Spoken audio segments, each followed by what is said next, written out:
Pronto, vamos para mais uma mensagem da Palavra de Deus que está no livro de Romanos. Romanos, capítulo 10. Diz assim a Palavra de Deus: os judeus rejeitam a justiça de Deus. Tem esse tema, né? Os judeus rejeitam a justiça de Deus. Quem é a justiça de Deus? Né? Meditando aqui na Palavra de Deus. A pergunta maravilhosa que deve ficar aos nossos corações. A justiça de Deus que os judeus rejeitam é a verdade do Evangelho de Cristo. Os judeus não crêem na verdade de Cristo. Os judeus permanecem nos mandamentos da lei de Moisés. Acreditam nas escrituras dos pais, Abraão, Isaac e Jacó. Mas os judeus negaram a verdade de Cristo. Mas leu deles são amaldiçoados? Não são amaldiçoados. Porque Cristo veio salvar, buscar e salvar todos que se haviam perdido. Como o direito o mandamento de Deus, a preocupação de Deus era salvar eles, então, como não pôde convencer falando carnalmente por boca de Jesus, eles não entenderam, eles não creram, eles não participaram de nenhuma reunião, porque eles acreditavam que Jesus era um falso profeta. Jesus salvou e abençoou no Espírito. Então, agora a Palavra de Deus diz que não há mais judeu, não há mais grego, não há mais servo, não há mais livre, porque todos agora são um em Cristo Jesus. Afastando de todos a culpa, o pecado, os mandamentos de Moisés, para que todos possam ser livres para viver na graça. Aqui mesmo nesse capítulo, lá no capítulo 7 de Romanos, se o cara for ler do primeiro, vai ver a diferença que foi colocado entre aquela vida daqueles judeus e a vida da lei de Jesus, da graça de Jesus, né? Vai fazer a diferença grande ali, a pessoa vai abrir bons entendimentos ali. Seguindo a palavra de Deus, diz assim: irmãos, o bom desejo do meu coração é a oração a Deus por Israel, para a sua salvação, porque tem zelo. Porque lhe dou testemunho de que tem zelo de Deus, mas não com entendimento, né? Então eles pregam, falam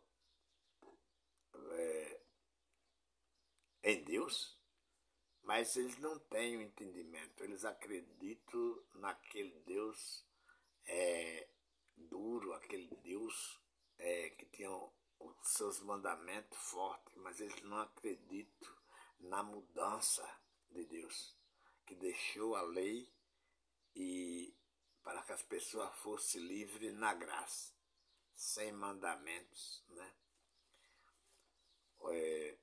Uma lei do amor, uma lei do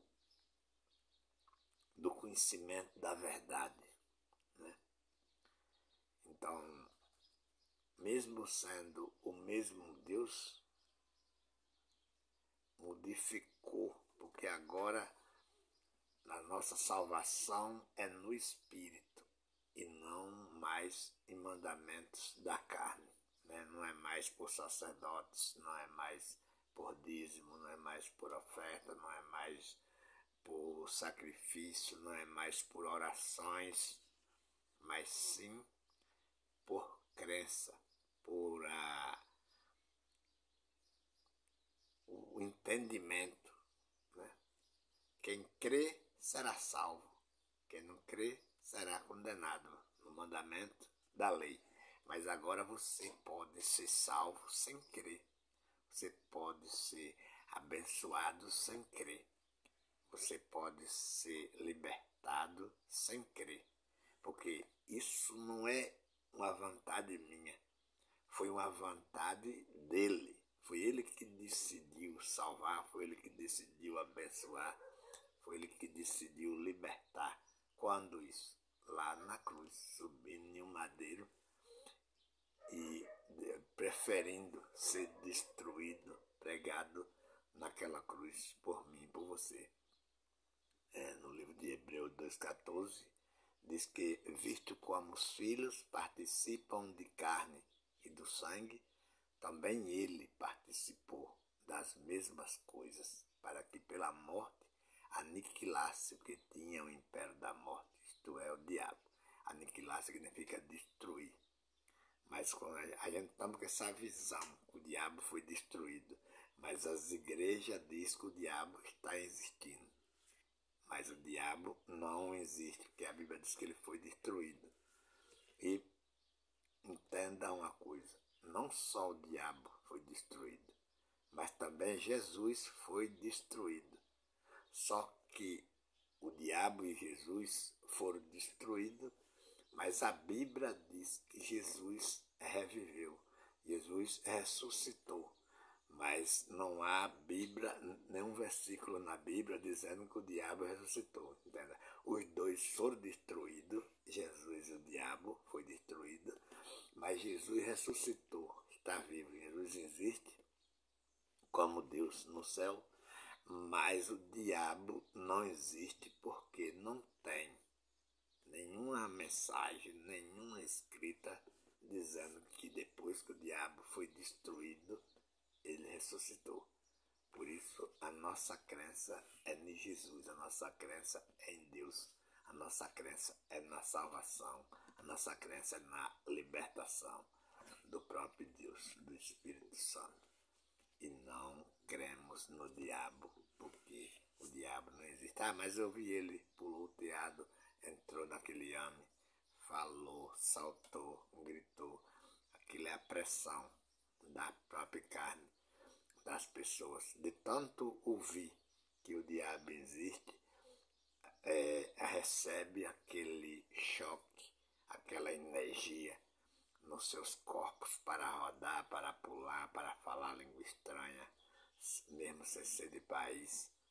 Aquilo é um diabo no pensamento, mas o original diabo, ele não existe. E essa é a mensagem para esta manhã.